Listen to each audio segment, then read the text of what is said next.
Every day I wake up, wake your ass up. The Breakfast Club. Y'all finished or y'all done? Y'all, the Breakfast Club. Let's get in some front page news.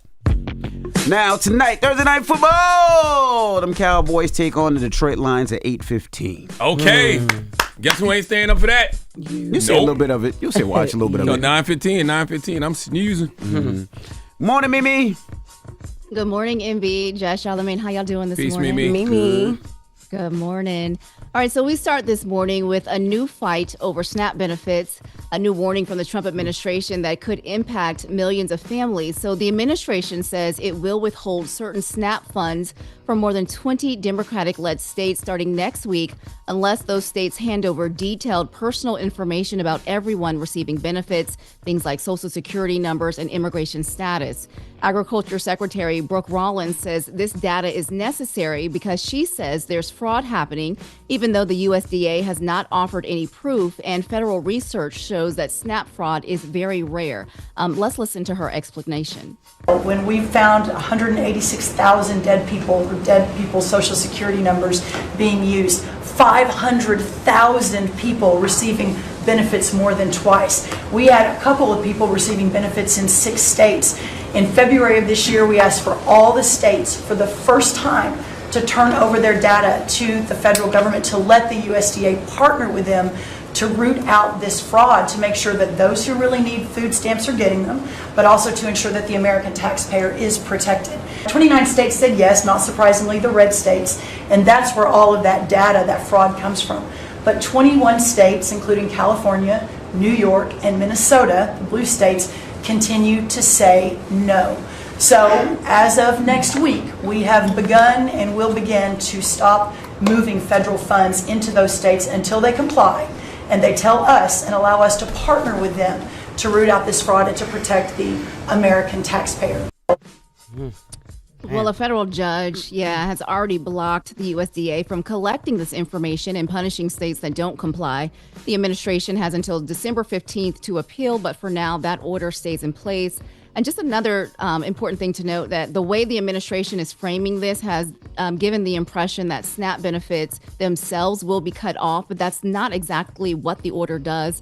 The only money that could legally be withheld is the administrative funding fee, so not the food money that families actually receive. But states say that still matters because losing administrative money affects how the program runs day to day. It means fewer staff to process application, longer wait times, delays fixing problems, and slower service for families who depend on SNAP.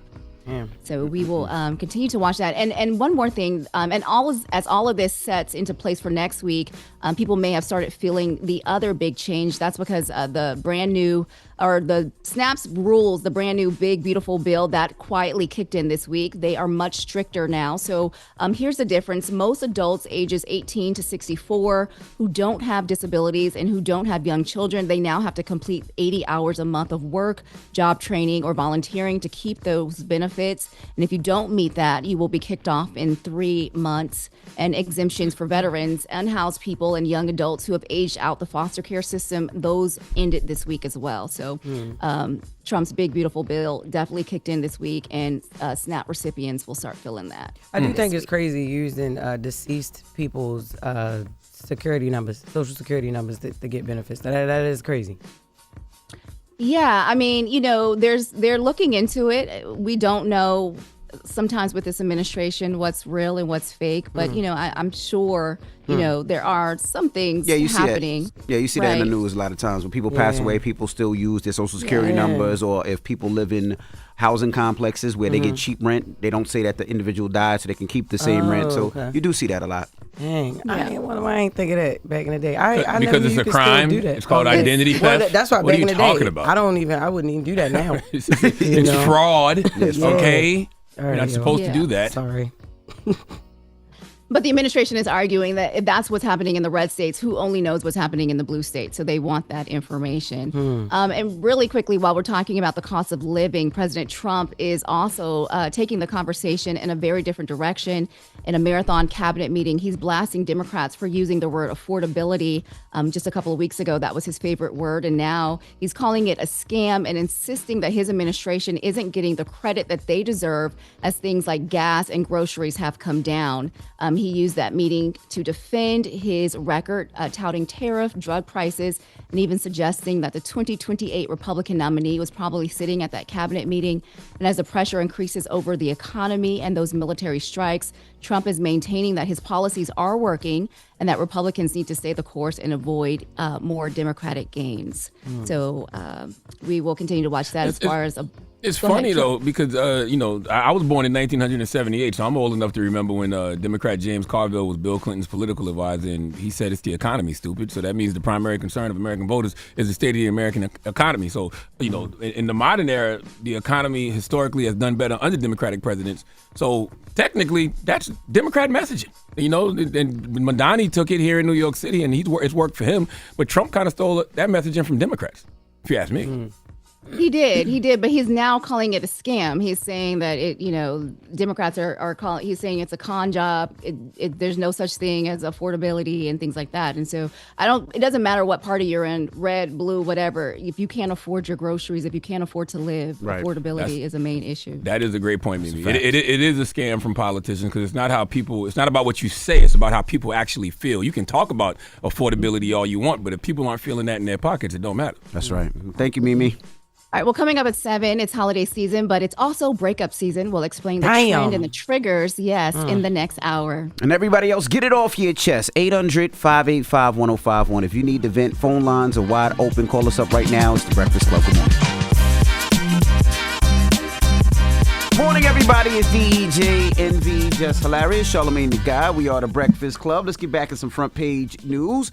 Now, Thursday Night Football. The Cowboys take on the Detroit Lions at 8:15. Let's go. My Cowboys, Cowboy Nation. That means I'll be asleep by 9:15, so I'll wake up and find out who won. Let's go, Detroit. What up, though? Don't root against us. Okay, even though I know you always root for the D. All What? right, I know you. Hey, I know you that will was coming. always You knew it root was coming? for the D. Yes. But don't do that. Help me, Mimi. Help me. What's up? That's what you said. All right, well, God let me damn. interrupt really quick. Mimi, don't you help that man with no D. Let that man gotta handle that help all on him. his own. Nope, I gotta interrupt. We gotta interrupt.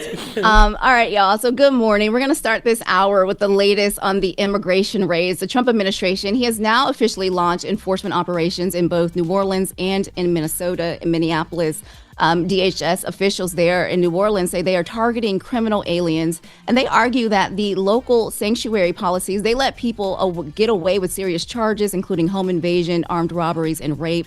Now, the governor there, he says that he supports this move even as crime in New Orleans has been falling and it's on track to be at its lowest in more than 50 years.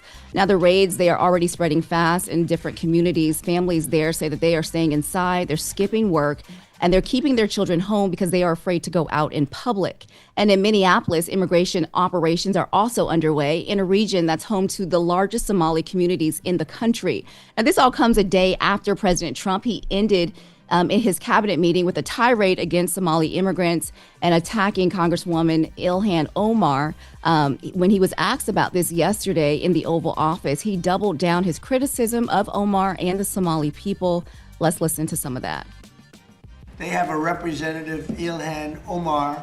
She shouldn't be allowed to be a congresswoman, and I'm sure people are looking at that. And she should be thrown the hell out of our country. And most of those people, they have destroyed Minnesota, okay? Minnesota, you have an incompetent governor. You have a crooked governor. He's crooked as hell. But Waltz he should be ashamed. And the Somalians should be out of here. They've destroyed our country. And all they do is complain, complain, complain. You have her. She's always talking about the Constitution provides me with, go back to your own country and figure out your Constitution.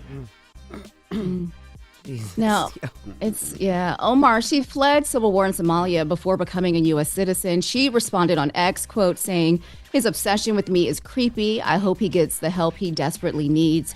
Meanwhile, that rhetoric combined with the raids is sending fear throughout that Somali community in Minnesota. Residents say they are carrying passports, extra documents everywhere they go.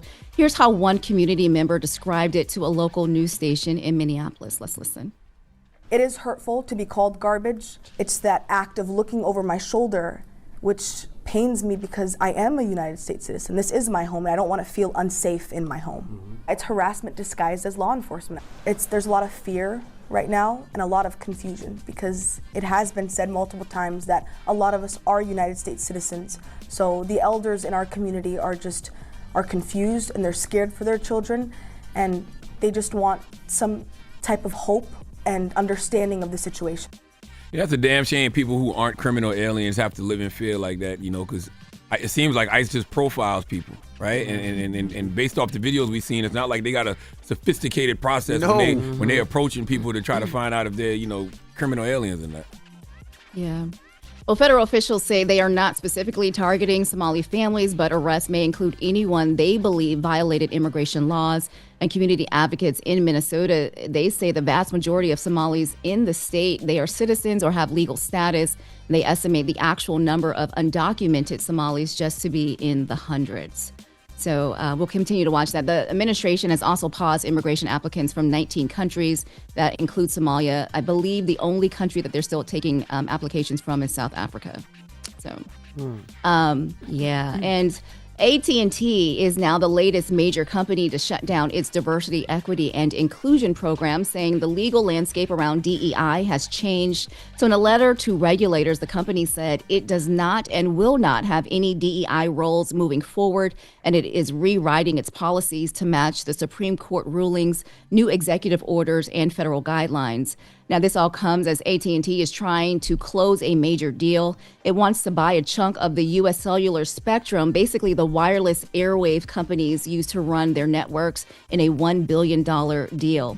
Now, under the Trump administration, telecom firms must end their DEI programs if they want mergers or acquisitions to be approved. Now, AT&T, they joined Verizon and T-Mobile, which also ended their DEI efforts this year while pursuing multi-billion-dollar transactions. I don't even know what you call that.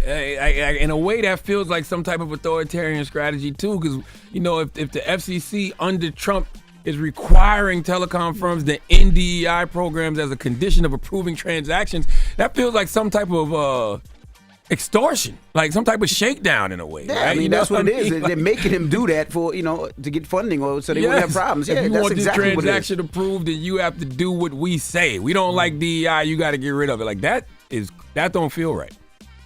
Yeah.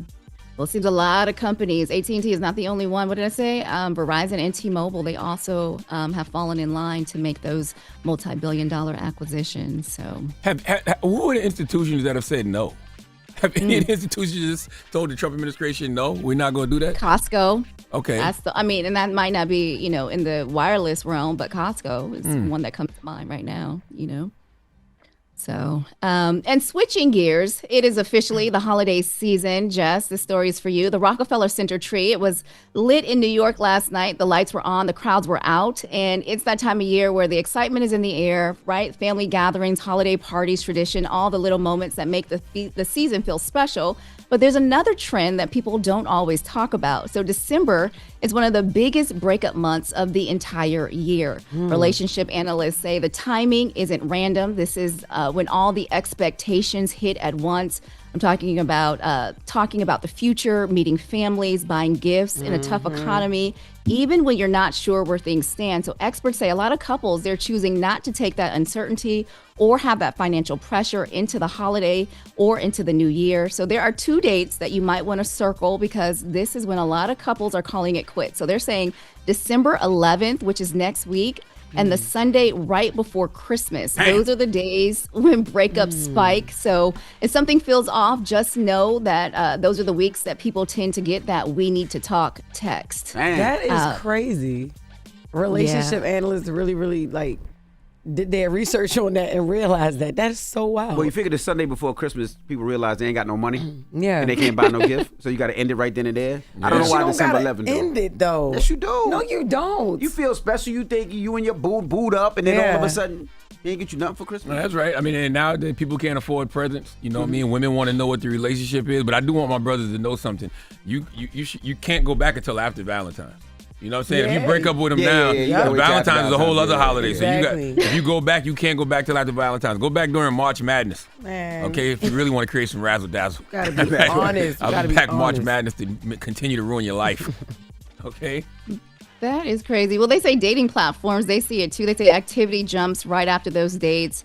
As newly single people, they reset headed into January. They don't wait till after Valentine's Day, but you're probably right, Charlamagne. They probably like break up with you again right around that time. Yeah, you got like he said, you got to wait till after Valentine's. Wait till after Valentine's, and I honestly break up now. Like it's early December. Don't wait till close to Christmas. Yeah, that is a little petty. That's a lot petty. You should have did it. Actually, you should have did it on Thanksgiving. You should have did it on Thanksgiving. Yeah, because that's too much. You leading people on. But I never thought about that this is the highest like breakup rate. Like stressful. Yeah, I just never thought about it. If you got kids and a girlfriend or whatever, maybe you got to buy all that and your mama so you and your with papa me all and year, and then December comes and it's like, sorry, what? I'll be back. February 15th. Damn. That's so sad. Now when you come back and it's another guy over here doing the dude, and what? Right. It's crazy. And be talking like he know anything about this. Yeah, I know. Like, I don't know about this. So you've been married forever. Right. Yeah, you like, right. What you talking about? Yeah, you right. Man. But there's a lot of other stress with this, right? I mean, you mentioned the gifts, but there's also meeting the family. People don't know they want to, take you home yet. They said there was a lot of different reasons for why people are calling it quits in December. So December 11th is the first date, and the Sunday after Christmas. The Sunday before Christmas. So it can get a little crazy right around those dates, guys. Salute to all the love bombers out there, man. Salute to all the love bombers that came hard over this summer. You know what I mean? Even maybe a little bit of September. Started acting a little funny around the holidays. Now they're about to break up with Bay. I hate that. I hate that, yo.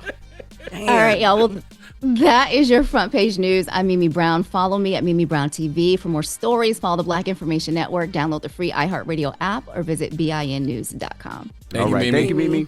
Hold up. Every day I wake up, wake your ass up. The Breakfast Club. Y'all finished or y'all done?